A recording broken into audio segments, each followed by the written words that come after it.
Hello friends, welcome my YouTube channel. दोस्तों, इस video में हम जीके के महत्वपूर्ण प्रश्न देखेंगे जो आपका आने वाले सभी एग्जाम के लिए महत्वपूर्ण है। तो इसलिए वीडियो को पूरा एंड तक देखते रहिए। तो चलिए आज का वीडियो शुरू करते हैं। तो यहाँ पर आज का पहला क्वेश्चन है, संसद की लोक लेखा समिति का अध्यक्ष नियुक्त किया जाता है। तो देखिए, अगर आपको पहले से किसी क्वेश्चन का आंसर पता है तो आप नीचे कमेंट बॉक्स में बता सकते हैं ताकि आप इस वीडियो के माध्यम से अपना रिविजन कर सकें।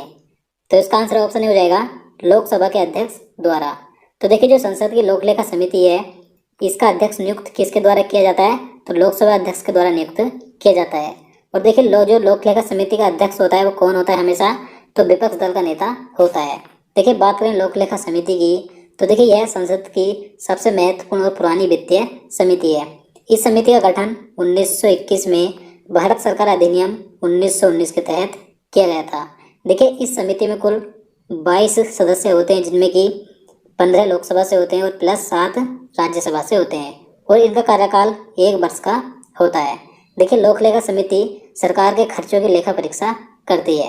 और देखिए, कई बार पूछा जाता है कि जो लोक लेखा समिति है इसे प्राक्कलन समिति की जुड़वा बहन भी कहा जाता है। तो आपको सारे पॉइंट याद रखने हैं। चलिए नेक्स्ट क्वेश्चन देखते हैं। भारतीय संसद की सबसे बड़ी कमेटी यानी कि समिति कौन सी है? तो देखिए, बात करें संसद की सबसे बड़ी समिति कौन सी है, तो उसका नाम है प्राक्कलन समिति।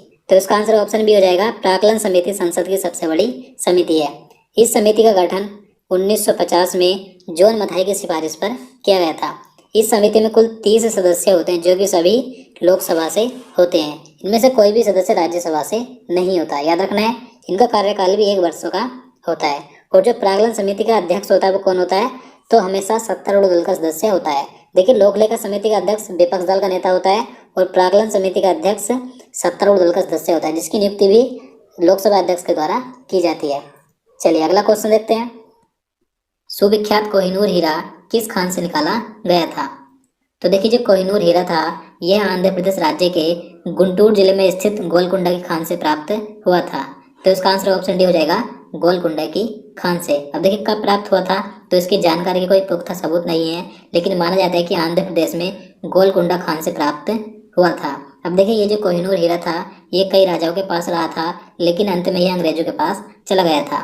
देखिए, इस समय यह कोहिनूर हीरा ब्रिटेन के राज परिवार के पास है, जो कि लंदन टावर टेम्स नदी के किनारे बना एक भव्य किला है। तो वहां पर यह कोहिनूर हीरा शाही जवाहरात के रूप में सुरक्षित है। देखिए, वर्तमान में कोहिनूर हीरा 105 कैरेट का है, याद रखना है। और देखिए, यहाँ से एक क्वेश्चन कई बार एग्जाम में पूछा जाता है कि जो मुगल शासक शाहजहां था तो उसने इस कोहिनूर हीरे को अपने मयूर सिंहासन, जिसे कि तख्त ए ताउस कहा जाता था, तो उसमें जड़वा रखा था। देखिए, शाहजहां के बेटे औरंगजेब से जो मयूर सिंहासन था तो उसे 1739 में नादिर शाह ने लूट लिया था, याद रखना है।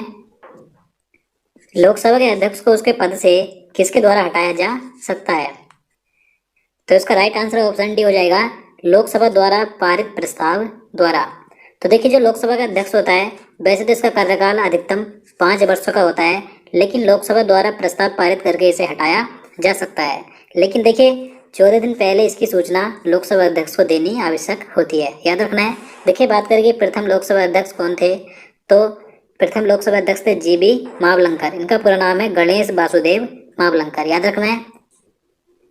क्वेश्चन नंबर 5 है, भारत और नेपाल के बीच विवादित दर्रा कौन सा है? तो देखिए, महत्वपूर्ण प्रश्न है।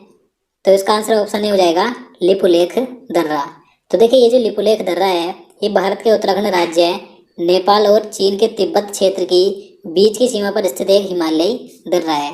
देखिए, यह दर्रा 1962 से ही भारत के नियंत्रण में है, लेकिन जो नेपाल देश है, नेपाल इसके दक्षिणी हिस्से, जिसे कि काला पानी कहा जाता है, तो उस हिस्से को ये अपना भाग मानता है। तो इसलिए दर्रा विवाद में रहता है, तो आपको याद रखना है। देखिए, इस दर्रे की वर्तमान में ऊंचाई कितनी है, तो 534 मीटर इसकी ऊंचाई है। फीट में बात करेंगे तो फीट में है 17,500 फीट, याद रखना है। और देखिए, कैलाश पर्वत और मानसरोवर झील के तीर्थ यात्री इस दर्रे से होकर ही जाते हैं, और यह दर्रा भारत और चीन से होने वाले व्यापार में महत्वपूर्ण भूमिका भी निभाता है। अब देखिए, ये दर्रा 2020 में काफ़ी चर्चा में है, क्योंकि देखिए, भारत ने मई 2020 में 90 किलोमीटर लंबी धारचूला लिपुलेख सड़क परियोजना